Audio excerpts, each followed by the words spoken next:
2010 में बड़े चाव के साथ 11 अप्रैल में मां माटी और मानुष के नारे के साथ बंगाल के अंदर परिवर्तन किया था। बंगाल की जनता के मन में ढेर सारी अपेक्षाएं भी थी, आशाएं भी थी और वो चाहते थे कि उनकी संवेदनाओं को उचित प्रतिसाद मिले, प्रॉपर रिस्पांस मिले। एक लंबे समय के 3 दशक के कम्युनिस्ट शासन से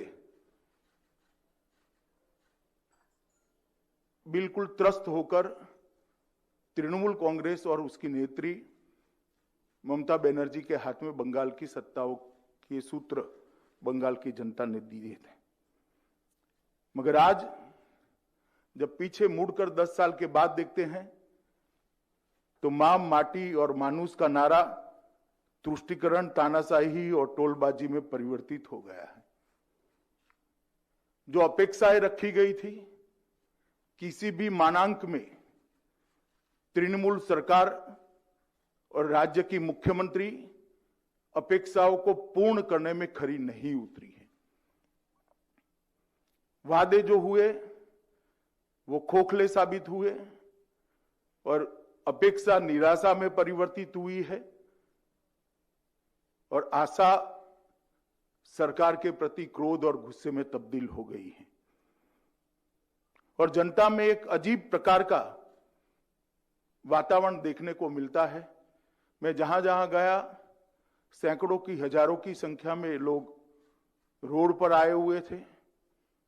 जब वो भारत माता की जय, वंदे मातरम और जय श्री राम के नारे लगाते थे तो हमारे स्वागत के लिए कम थे, ममता जी पर गुस्से के कारण ज्यादा दिखाई पड़ते थे। एक आंख में तो ममता सरकार की विफलताएं और असंवेदनशील शासन के प्रति गुस्सा दिखाई पड़ता था और दूसरी आंख में मोदी जी के नेतृत्व में भारतीय जनता पार्टी ही इसको बदल सकती है, ऐसी आशा दिखाई पड़ती थी।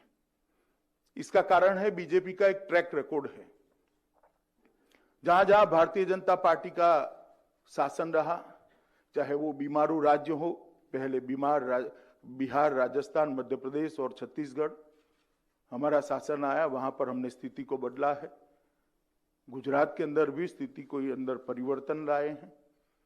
देश के अंदर सुशासन का एक नया मार्ग भारतीय जनता पार्टी ने मल्टी पार्टी डेमोक्रेटिक सिस्टम के अंदर सेट किया है और केंद्र में भी मोदी जी की सरकार बनने के बाद 5 ही साल में लगभग 60 करोड़ गरीबों के जीवन स्तर को ऊपर उठाने का काम भारतीय जनता पार्टी की सरकार ने किया। चाहे धन धन का अकाउंट देना हो, उसको अर्थतंत्र के साथ जोड़ना हो, चाहे घर देना हो, घर के अंदर गैस का सिलेंडर देना हो, बिजली देनी है, शौचालय देना है और अब शुद्ध पीने का पानी देना है।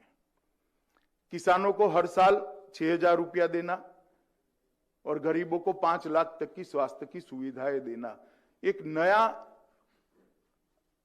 आशा का संचार 60 करोड़ गरीबों के लिए किया है और मैं बंगाल की जनता को आश्वस्त करने आया हूं कि आपने कांग्रेस को भी एक मौका दिया, कम्युनिस्टों को भी मौके बार बार दिए और 2 बार ममता दीदी को भी दिया।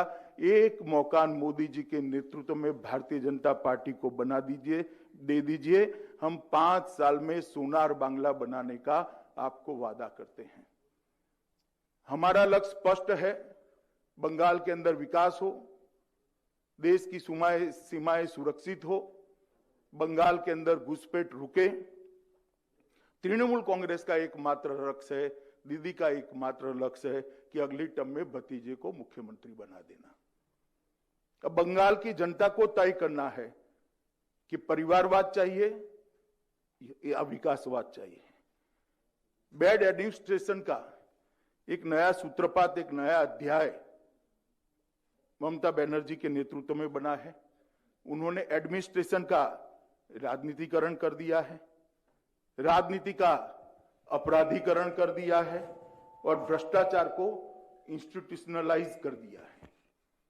और शायद ही कोई राज्य में ये तीनों चीजें हुई होगी। एक भी होती थी तो राज्य के पतन के लिए वो जिम्मेदार होती थी। यहां तीनों की तीनों चीजें बहुत स्किलफुली और बहुत सफल तरीके से ममता जी ने आरोपित करी है, प्रत्यारोपित करी है।